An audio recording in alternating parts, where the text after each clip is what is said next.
Greetings and welcome to the Alonzo Bash podcast. I'm your host, Alonzo Bash, and tonight we're joined by a special guest. Of course, now it's politics time in Trinidad. I'm very much excited to introduce this I would say next guest, but this is a personal this show. Trust me, tonight is special. Representing, or I should say, the candidate rather for Malabar Mausica, Miss Anita Hankey, Patriotic Front Candidate for that area. Miss Hankey, welcome. Thank you, Mr. Alonzo. Yes, It's great ma'am. to be here. Yes. Let me say at the outset that my political leader has expressed regrets of not being here. It's busy time here for us. Yes, So yes, she really wanted to be here, but she thought that I can do a pretty good job at You can handle representing the Patriotic Front. yes. Well, looking forward to talking to her as well. But I'm sure in the near future we have that opportunity. Yeah. So let's talk about yourself, Miss Hankey. Let's talk about your background a little bit. Born and raised in Trinidad. Correct. I was born and raised in Dabadi, which is on the outskirts of Arima. Mm, Right? Yes, that is on the outskirts of Arima. I grew up among eight. This was nine of us. I'm the only girl. okay. 8 boys. Mm. Yes, and I went to school. Dabadi went to school Arima. But it was very interesting. You went to Dabadi government? Say again. You went to Dabadi government? Of course, yeah. I went to Dabadi Government School. Okay. Yeah. So I don't know if you knew, but I grew up on Recreation Road. Oh, really? Yes. Okay, but that wasn't too far too. So I used to pass your way to get to school. Yeah. Actually, well, I'm not sure. You familiar with the community centers now? Yeah, On correct. It's still there Right. actually. So, Yeah. so we were about 4 houses up on the left, right on the hill. Okay. Well, yeah. Because I know after the community center, you're going up there. Yeah, it's on the left there. Correct. Yep. Right. All right. So Davide days. All right. After Yes. Davide. So, well, I'm a single parent home. Mm, My mother, she prepared me to be a housewife. So okay. she taught me how to cook, to clean, to run errands, and to care for my younger brothers. Yes. Right. So fast forward into in primary school, I guess you would have known about common entrance. Yes. Yeah. So I was the first in the family to pass common entrance. And when I did pass common entrance of Five Rivers Junior Secondary. Wait. Let me back up a little bit. Correct. All right. You said you were the youngest or the only girl? No, I'm number 6. I'm number 6. Okay. But you were the only girl. All right. Got it. Only girl. Yeah. Yeah. So having passed the Five Rivers Junior Secondary School. I went to private as well. Oh, really? I was on evening shift. I was don't know how old you are. Well, let's just say you went to Five Rivers when that school was newer. Yes. In fact, I was in the second batch. Oh, really? 74 to 77. Yes. Wow. 74 to 77. 1990 to 93. Oh, yeah, that's long after, man. Yeah. So but you went up the government as well, you said? No. I went to school in Arima. Arima. Okay, right. So I remember my teacher, Mr. Roy Springer. Mm-hmm. So he went home to meet my mother. He visited and told my mother, don't send her to Five Rivers, because I feel this girl has enough potential, because at that time, Five Rivers Junior Sec, they had a reputation, probably the worst stigma in Trinidad and Tobago. Really? Them early days? Yeah, wow. Those were the days. It's either teenage pregnancy and low academic, results, during that time. But not with my mother. My mother, she wasn't easy, because I don't know how I was going to get pregnant, because she used to say, when you catch your cold, you blow your snot. Wow. So, That's to write that down, man. Yeah. When you catch your cold, you blow your snot. So from the time you hear that, in your mind, that's a serious business. Yes. So I went after that. I went to moved on to Arima Comprehensive School. Okay. And graduated at the end of that 2-year term with social studies, which was national exam at the time. Yes. So it was like you came out of school with nothing. Yeah. But I had this fire in me for academic advancement. Wait. I got to, if you don't mind, I got to pause you real quickly. Yeah. But this is new to me. You mentioned that back then it wasn't CXC. Yeah, we had CXC, but I failed all. Oh, okay. Okay. Yes. Carry on. Yeah, I feel also, but there was something inside of me. But I think, even when I look back now, I think my domestic environment, it Yes. wasn't conducive to academic advancement, as it were.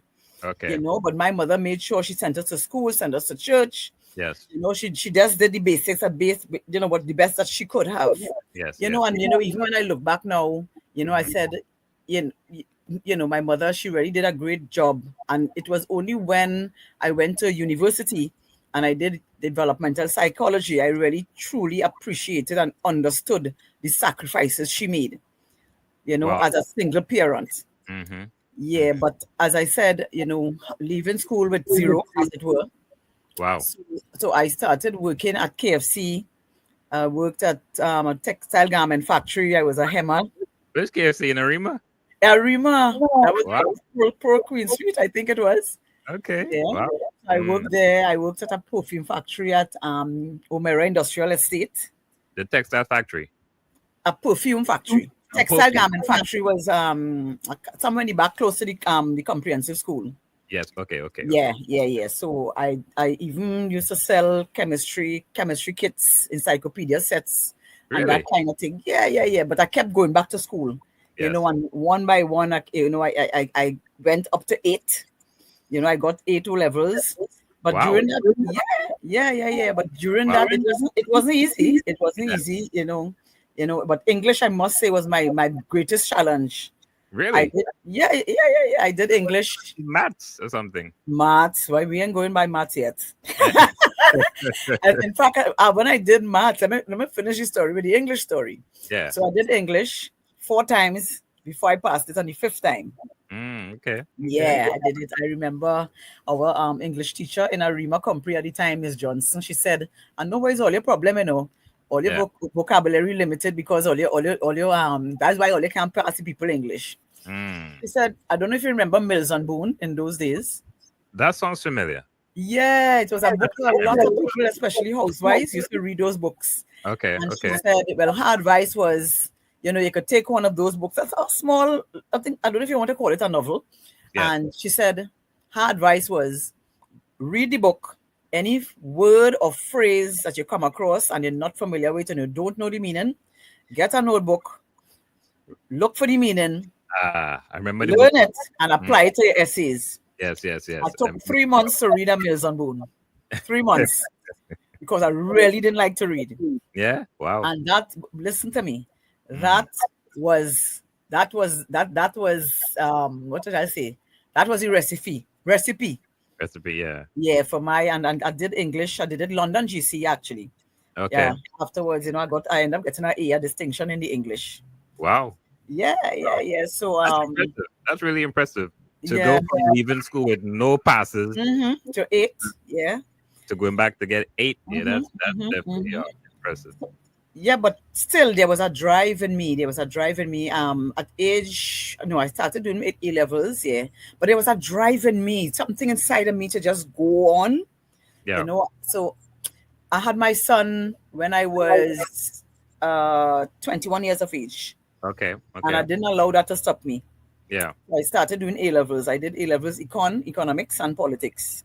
Wow. So that is where I started, really developing this likeness for politics. In fact, that was the initiation period. Why politics? That's a good question. At such a young age, why politics? I don't. Let me tell you something. But there was something inside of me probably that I couldn't explain. But something about when I looked at the syllabus, it was appealing to my what I wanted to do. It was something about it that I truly liked, and I felt it resonated with me. Okay. Yeah, so I did both econ and politics, of course, not in one shot. Yeah. And I remember you asked about the math, but that was my greatest challenge because I didn't pass math at all. Yeah. So it took me 12 years. 12 years before I went back to do math. Okay. And it was having to recognize how important maths was at the time. Yes. Yeah. I remember a construction teacher in Arima Comprehensive, Mr. Williams, Mr. Carla Williams. I told him, I said, Mr. Williams, he said, listen, you have to do maths. Yes. You Yes. have to do it. So, and that is why I took 12 years to do it.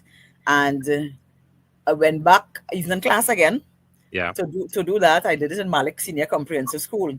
But that was Okay. interesting because I felt a little bit intimidated as a mature student. Yes. All the Yes. other students had just left school. Yeah. And the class started with about 42 of us. Yes. And it went dwindled down to 32. That And, usually happens. yeah, math wasn't easy for me. Yeah. And, eventually, I was the only person passing maths that year. The only person Only person, for yeah, somebody who didn't like us at out all. of the 32 of us in the Wow. class, out Mm. of the 32 of us. But Wow. what was interesting too, during that time, the community centers used to offer, through the Ministry of Community Development, they Yes. used to offer different courses. People who are interested in embroidery, cake making, all sorts of Yes. things. But I chose Mhm. to do typing. Typing. Okay. Yeah, so I went and I did typing. I did elementary typing. I passed it, and Okay. then the other two stages, intermediate and advanced. Yes. And I said, okay, well, I will sign up for it. I said I will sign up for the intermediate. And Okay. the teacher there, she told me, she said, listen, I think you could do both of them one time. I was very hesitant, Yeah. but I couldn't really fight her, and I did it, and I got through. And Mm. thank God that was the platform for the springboard for me Yes. with my 3 O levels at the time into the public service. Okay. Okay. Yeah, so it was really, really I think politics for me. Fast forward, fast Hmm. forward. So I went on, having gotten the 2 A levels. So I Yes. had the 8 O levels, 2 A levels. I went on to university. Okay. Yeah, I went on to university. Hmm. Started doing economics. Don't know why I couldn't do the people maths, but I don't know what make me feel I could do econ. So, boy, when I reached econ 2, but that was the rude awakening. Yes. I So, realized that wasn't. so what does Econ 2 entails? Well, it had econ 1, which wasn't bad because having done A level Yes.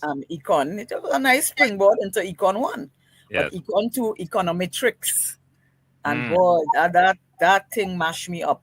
Uh, Listen, that when I realized that wasn't for me, yeah. I decided to switch faculties. Okay. Okay. So I went on to do a double major in management and sociology. Double major? Yeah, double major in Wow. management and sociology. And Mm. it was during that time I signed up to do political philosophy. Wow. Again, a pull in that direction again. Yeah. I did the political philosophy, and boy, I just loved it. I recall the first paper I did, 2 research papers we had to do. Yes. I did, the first one was on Plato and Aristotle, The Good Life. Mm. And so, okay, fine. So I had Professor Bogues from Jamaica. Now, the Okay. first year, I did my first year in 2 years in distant learning. 2 years part-time. Okay. So I did the first paper, and Professor Bogues called for me. There were Mm. 9 Caribbean countries participating in that program. Okay. And Professor Bogues called at the end of when we did announcing the results. Yes. He Yes. said, Miss Hankey, what discipline are you pursuing? But at the time I was still in econ. So I Yes. told him economics. He said, you sure it's econ you want to do? Mm-hmm. I said, yes, Professor Bogues, I love econ. Yes. He said, all Oh, right. you love it. I love it anyway. So he said, well, you got the highest in the Caribbean with that research paper. Are you serious? Yeah, man. He said you Wow. got the highest in the Caribbean. It's all right. Wow. Fast forward. Do the second paper, Rousseau and Hobbes, social contract. Mm. Professor Bogues called for me again. He said, Miss Hankey, are you sure it's econ you want to do? Yes. Yes. I said, Professor Bogues, yes. He said, well, I've never met anyone to outdo their own self. Yes. I got the highest in Caribbean again. Wow. He said, Miss Hankey, I think you should reconsider your option. Yes. And so that was really that it ignited my resolve. Mm. For doing politics. And I mean, through it all, I mean, it sounds good now and songs, short and sweet, but remember having a son to take care of, Yes. have to go to work, go back to, when you reach home, you have to cook, you're a mother, single mother, so it wasn't easy. You was working and going to school at the same Yes, time. yes. So I always say if I could do it, anybody else could do it. You just have to have that passion. As Les Brown said, everybody wants something, but you have to want it bad. True. And there was something inside of me that wanted this thing so bad. And when people see me smiling, they don't really understand the struggles. Yes. But it has shaped me into who I am today. It has built my resilience. It has built my toughness. It has, built that commitment and that drive. Yes. For public service too. Yes. So that is what built my whole fortitude, and because of that ambition, to advance. As I didn't really quite know what I wanted to do, but I know I was doing something that I really liked at the time. Yes. And which I would have, culminated in me retiring from as a distinguished public officer, if I can say so myself. Okay. So 34 years? Yeah. So it's all about started, as you said, 34 years. I'm glad. So that just, I just want to, tell you as well. I started off at the bottom in the public service, more or less. I started off as a clerk typist. Really? Yeah. And from a clerk typist, I went on to be a library assistant. Okay. And library? Pardon me, Cora Hospital, medical library. Yeah, medical library. Okay. So it was an interesting journey. And strange enough, a lot of people they tend to commend me, seeing from where I came from. Yes. And I think it's a story to motivate people and to motivate young people, not because you have a child or you have children, but again, as I said, if you have to want it bad. Yes. So that's in a nutshell, from from my early childhood into the public service. Very inspiring. I feel like I am behind the 8 ball. Talk about perseverance. Yes. That is it. Exactly that. Yeah. Yes. Love it. All right. So let's talk about the politics. Patriotic Front. How you got involved, or what was your decision to choose this particular party compared to the others? All right. I believe in the philosophy of fairness, justice, equality, integrity, responsibility, accountability, and I think what it is really resonated with me is when I saw the vision of the party. The vision of the party speaks to bringing the largest number of people. Yes. To bring the greatest good. Yes. To bring the greatest good for the largest number of people in the shortest possible time, starting with the poorest of poor. Okay. Because that resonated with my whole journey, really, and that is what connected me to the party. And you see those words, and I felt, because it was like sort of grassroots party, it was a humanitarian party, and I felt, yes, I feel this is where I can really, I feel my potential can really be explored within an organization such as that. Yes. And they were preaching change, preaching real change, listening to the people. And because that is very important, getting out there, listening to the people, advocating for the people, advocating for service, and that is what really, pushed me to join the Patriotic Front. Okay. Yeah. What was that process like? I mean, I'm just trying to understand. Okay. Of course, just listening. How does it work? You call them, or actually, how does it work? The political leader was in an interview on CNT3 one morning. Okay. And I saw her being interviewed. Mm-hmm. And I said, listen, at that point, I said, this is where I want to be. Yes. I listened to the vision, and I listened to what the mandate of the party, and I said that is where I want to be. And I called. I went on websites. Yes. Just did some reading in terms of the vision and the mission and the mandate and process. So I said, okay, you can apply for membership. Okay. But I said before doing that, I wanted to hear a little bit more about the party. Yes. So I called, sought to have a interview, or not an interview, a conversation with the political leader. Okay. It took some time because she was busy. Yes. And that was it. The rest is history. I applied. I applied for membership, and when I called, I wanted to really get into public service. I wanted to serve at the higher level. Yes. So that is my thing, because I know about service. I know about public service because I've been there for some time. I've worked through several administrations. Yes. I worked energy, public administration, consumer affairs, labor, national security, local government. So I understand what government and governance is all about. So my thing is, because I was more or less involved in policy making, decision making, doing projects and developing initiatives and informing, doing a lot of research to inform policies and policy making.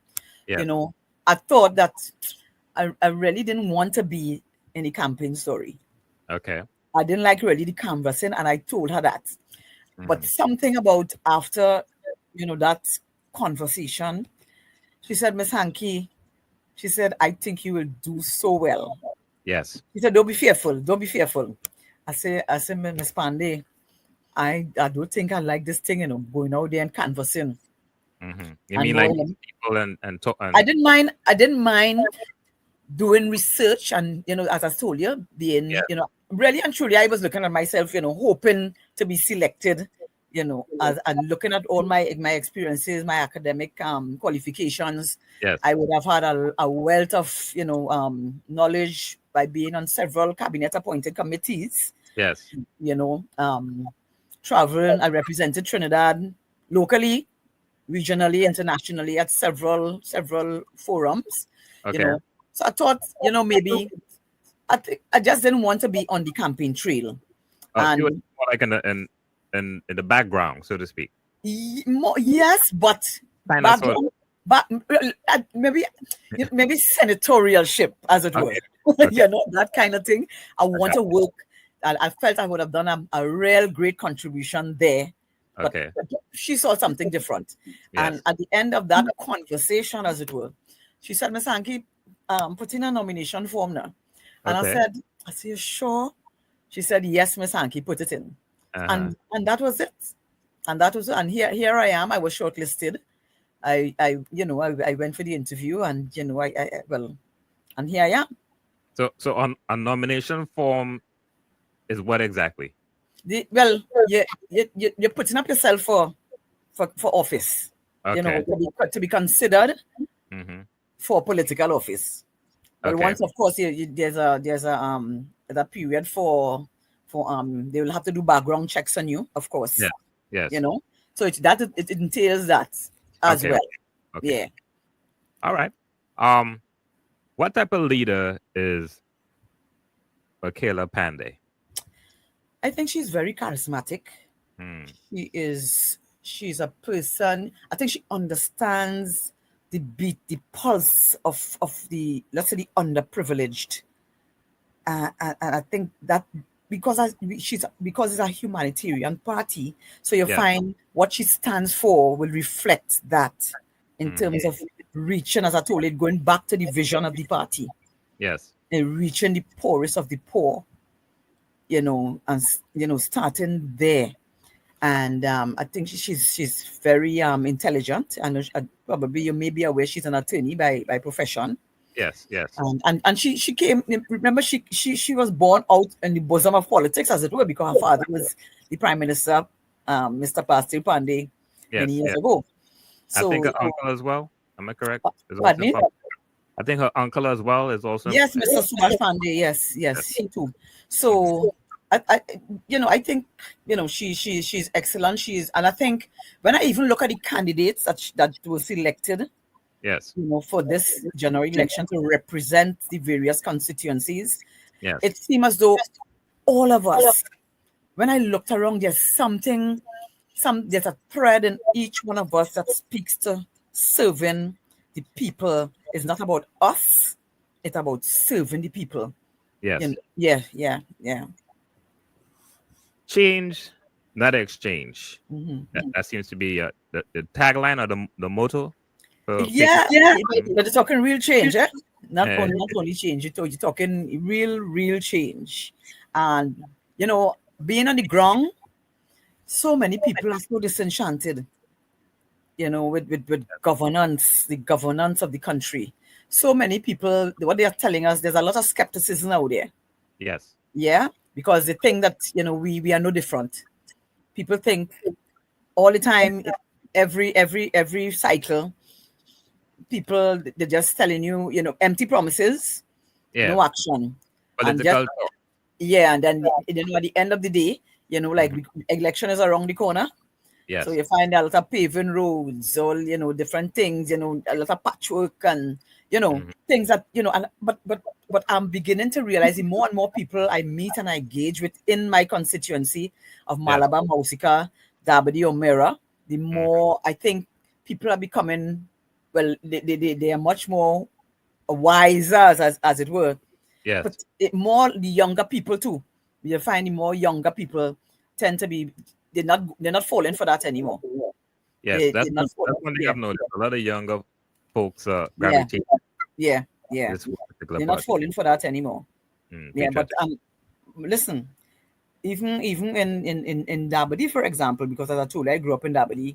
I know what Dabadi. My family still reside there, so I will always go there. Yes. And listen, I am literally offended by the level of neglect in Dabadi. For example, let's get some examples. For example, okay, that my area, that my right. Okay, like many persons there's nothing happening in Dabadi anymore. Yeah. There was a time, I don't know if you recall, when they had Benefica Sports Club. Benefica, that was a football team, and there used to be football in the savannah. Yes, right behind the primary school. Yeah, and that was, you have to find sports day. All the lanes used to have different sports, But right now, people are saying so many clubs, nothing for the youths in particular.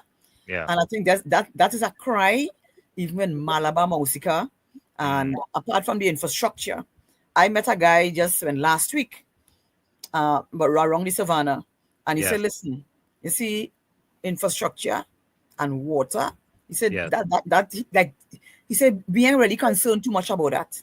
He said, but you see the youths, and we're talking about the crime situation in the country, and because there lack of opportunities, a lot of the youths, they said there lack of opportunities for them. And if there's also the saying that there are a lot of programs out there, but something is not being done right in order to connect them. And a lot of them talk about they want mentorship. Some of them don't even know what they want to do. Yes. Yeah, because, for example, look at the community center sitting still there. That's what I asked about the community center. Yeah, nothing being done. As I told you, in my time, there are a lot of programs used to be taking place on different courses you could have done there. I did some drapery and all. Okay. So we need to, but there need to be a total revival, within the constituency, and yes, and a lot of single mothers too. People complaining about the high cost of living, the cost of living, and then the only thing people say the remaining constant is people's salary.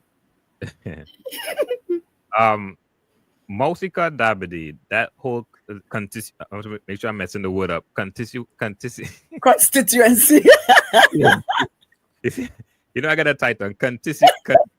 That whole zone. Right? Constituency. That's a big area. It is. No. Well, in fact, a lot of people, by my engagement in the community, a lot of people didn't even know it changed to Malabar Mausica.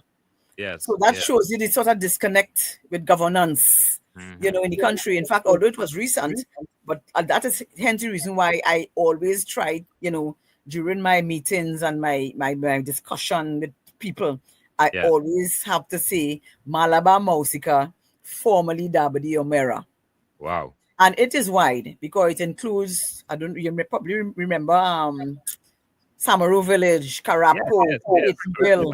I worked on all them places. Right, Crescent Gardens. So it starts from Mausica on the main road, Mausica Dabadi, and it extends past Reedland and Dabadi. I don't know if you remember Chais. I don't know. Around that time, there was a Chais hardware. The hardware store. Is it in Dabadi? No, as you pass Reedland in Dabadi and Arima. Yes. Yeah, a little higher up. So it covers, it's a big area. It's about 35 polling divisions. Wow. So it's a lot. Wow. Yeah. So I've seen videos, of course, campaigning, walking around these different neighborhoods, meeting and greeting folks and stuff like that. What's some of the common complaints or concerns that people have? Well, as I told you, infrastructure. You're talking about sidewalks crumbling, water. Up to this evening, I went into Crescent Gardens in Mausica. Yes. And some people are complaining. They talk about water woes, they call it. Water woes. Some people said the time the water come in, they are asleep. Well, Abadi don't talk about Abadi. 4 or 5 in the morning. Yes, that kind of thing. I know they're struggling. Yeah, I know it too. I live it. So those are some of the common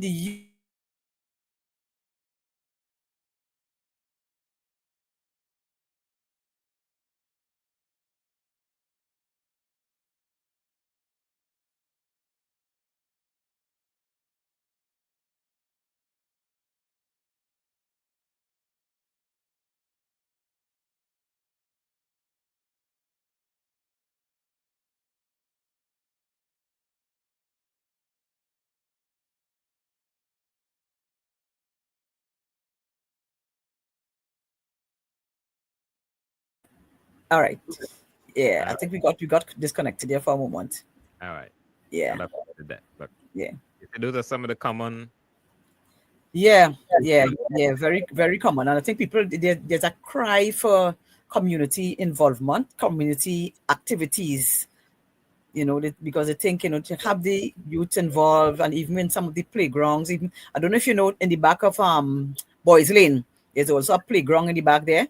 Yes. Yeah, they spoke about the lights. It's about 4 years now just to change the fixtures, so they can't be out there in the evenings. I'm Ms. Hankey, so I'm going to keep things really simple. Yeah. Those are simple fixes. Why you believe those issues haven't been resolved within the last, let's say, 10 years? It has to do with representation. It has to do with representation because, I mean, up to people telling you that they call in, they complaining, they're making reports. I mean, just I saw some people talk about some retaining wall that they've been asking for. Even people telling them don't call back because they're fed up of them making complaints. So I think, and what I think, and why I truly, it's close to my heart because that's my constituency. Yes. Malabar, Mausica, Dabadi, Omera. And it's because it is close to my heart. I mean, I understand the pain, I understand the struggle of the people. And it is for this same reason why I feel they're going to have representation that they would have never had before. Because I understand government and governance. So I understand how it works. Yes. And I believe I can be the advocate for change, the advocate for service, the advocate for the voiceless. And not only we talking about Malabar Mausica, but also close to my heart because it's 34 years I spent in the service. Yes. So I've been part of a system where I witnessed firsthand what it means to speak up. I understand what it means to be discriminated against, to be silent, to be silenced, to be victimized. And, all of that is what prompted me and pushed me you know, to be a part and to be the voice for those persons. Yes. It's over 83,000 public officers we're talking about. Statutory authorities, public officers, daily paid officers. Yes. And so many of them would have come to me. I talk not now, since I was working. And they would come to me and, ask how to drive, how about the complaints. Yes. And it seemed to be there's no real avenue, because there's a talk, in the public service that we're not supposed to speak to the media. So we have people are suffering in silence. Yes. So it's not only public officers. There's the contract dilemma as well, because those people now, because they're on contract, you find they like more or less walking on eggshell, because it's almost as if for fear of their contract not being renewed. Yes. So I want to advocate for these people, because I understand it. I lived it. And, I've been part of that culture where that sort of personality cult is so much entrenched, and nepotism in the public service. I think leadership is it's supposed to be empowerment. It's supposed to empower people, encourage people, to want to give their best so we can have a better public service. But when you have these personality issues coming in the fray, because I tell you, I lived it. And hence the reason why I really want to advocate for my public officers, as well as my constituents of Malabar, Mausica. Yes. I think I'm ready. I know that I am ready, and I am capable. So for someone who currently living in that zone I was used, you fairly new to them, because like I said, Trinidad is pretty much, as some people call it, ketchup and mustard. PNM UNC. Patriotic Front is pretty brand new. I think it was founded in 2018. Yes, there. Why would someone want to take their vote and entrust? What's the difference between you and the president? I would say the president representative in that area. People are fed up. That's the general cry on the ground. People are fed up with the mustard and the ketchup. Yes. In fact, people they are so happy to know that they have an alternative. I am telling you, the reception is phenomenal. Yes. Listen, people, they just, because it has been over and over, one to the next, and people are fed up, and people seeing what's going on. And if those persons, it is so good when you engage, with the community. These people have so much great ideas. Yes. Even some of them speaking about constitutional reform. The kind of, the kind of information, and that is what we are taking, to our, to inform our policies. Now, when we go, we don't know. Once elected, we don't know what we're going to find. But I can tell you, the people are fed up. So I know it's a tough call. It's a tough call because we knew. But I think generally people are hearing about us. Yes. They are seeing us on the ground, and we are preaching, we are advocating for the poor man, as it were. We are advocating for a better life, for equity.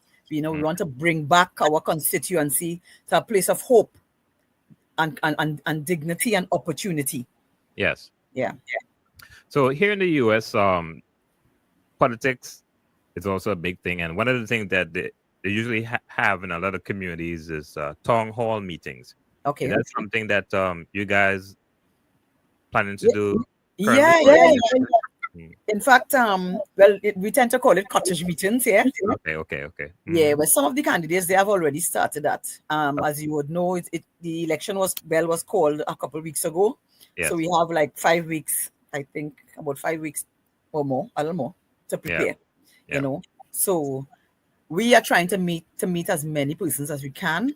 Yes. However, Malabar, Mausica, Dabadi O'Meara, yes. We have decided to zone or come together to have the big meeting. Our meeting will be the first one, and it's interesting that you would ask that, because yesterday it was decided that we're going to approach it from that type of strategy. Yes. So we are going. It's Malabar, Mausica, Arima. La Hoqueta, Talparo, Kumuto, Manzolena, Lopino, Aruca, Trin City.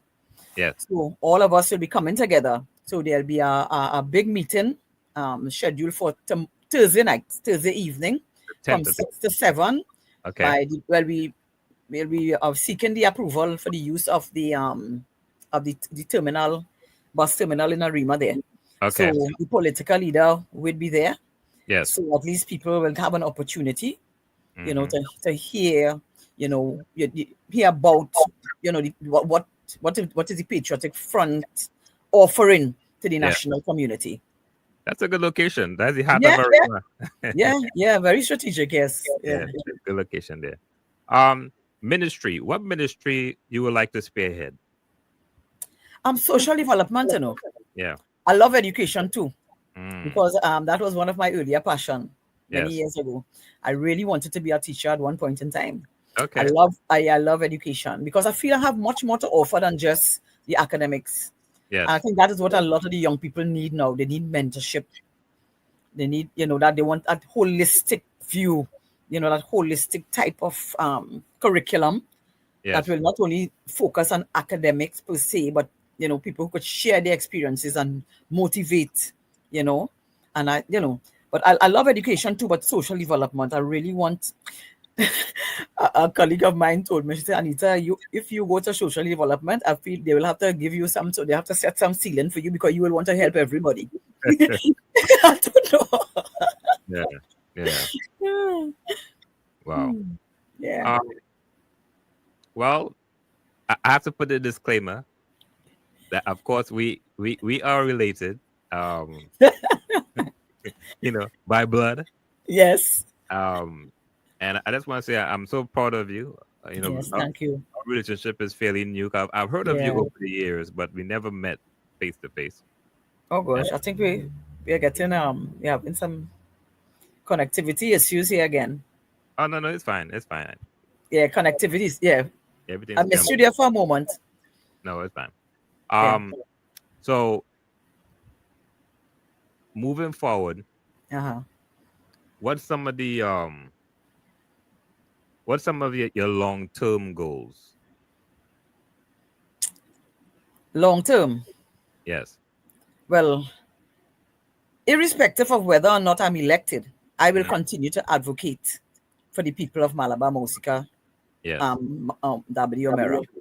I Hmm. will continue to advocate for them, and I will continue to advocate for public officers wherever, whenever. Yes. I that is my intention. Of course, long-term goals of once elected, I intend to continue to serve and to Yeah. serve in a way that people ought to be served, where it wouldn't be just a reality or the ideal, as it were. Yes.